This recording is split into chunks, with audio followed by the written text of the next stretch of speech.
3 syarat timnas Indonesia lolos ke babak ketiga kualifikasi Piala Dunia 2026 zona Asia setelah Vietnam menang atas Filipina.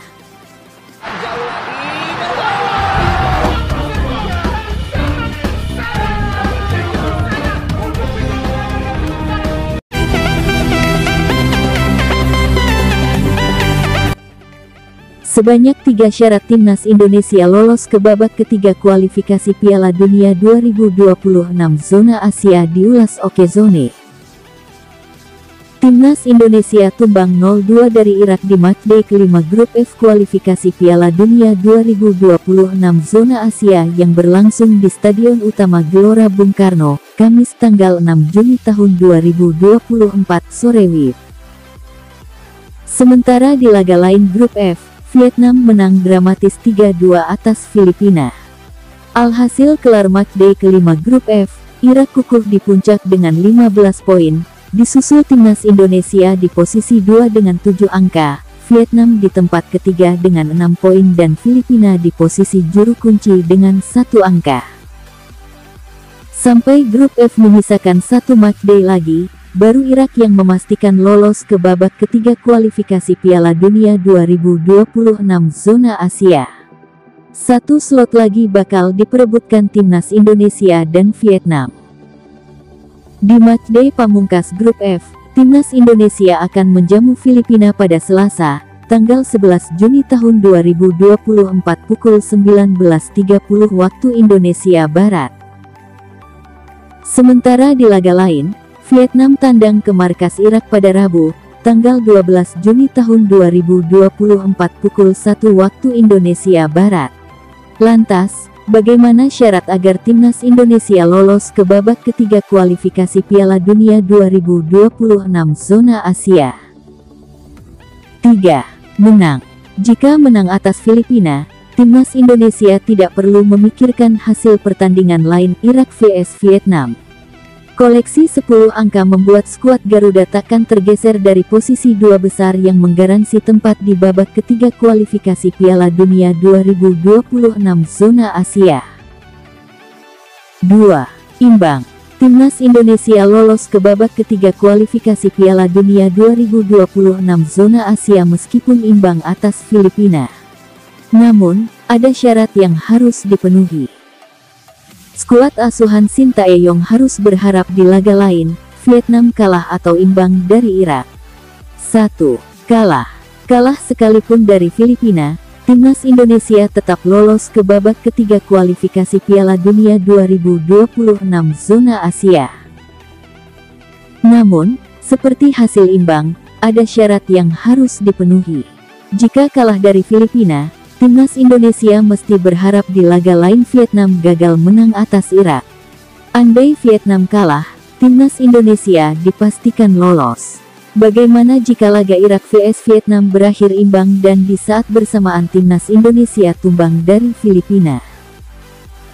Andai kondisi ini terjadi, perolehan poin timnas Indonesia dan Vietnam sama-sama 7. Kemudian bakal dilihat selisih gol mana yang lebih baik. Saat ini, baik timnas Indonesia dan Vietnam sama-sama memiliki selisih gol 2. Namun, timnas Indonesia mencetak gol lebih banyak, yakni 6 berbanding 5 milik Vietnam sehingga berhak menempati posisi yang lebih baik. Selain itu, pelatih timnas Indonesia, Sintayong, memberikan komentarnya setelah Jordi Amat mendapatkan kartu merah dalam laga melawan Irak. Juru taktik asal Korea Selatan itu cukup menyesal melihat pelanggaran keras yang dilakukan oleh kapten timnas Indonesia tersebut. Jordi Amat melakukan pelanggaran keras kepada salah satu penyerang Irak pada menit ke-59. Wasit Son Evans langsung memberikan kartu merah kepada bek Johor Darul Taksim tersebut. Jordi Amat memang selalu membuat blunder saat timnas Indonesia bertanding melawan Irak. Pada pertemuan pertama yang bermain di Stadion Basra, Irak, tanggal 16 November tahun 2023, Jordi Amat juga blunder. Saat itu, timnas Indonesia kalah 1-5 dari Irak. Jordi Amat keluar setelah timnas Indonesia sudah tertinggal 0-1 dari Irak.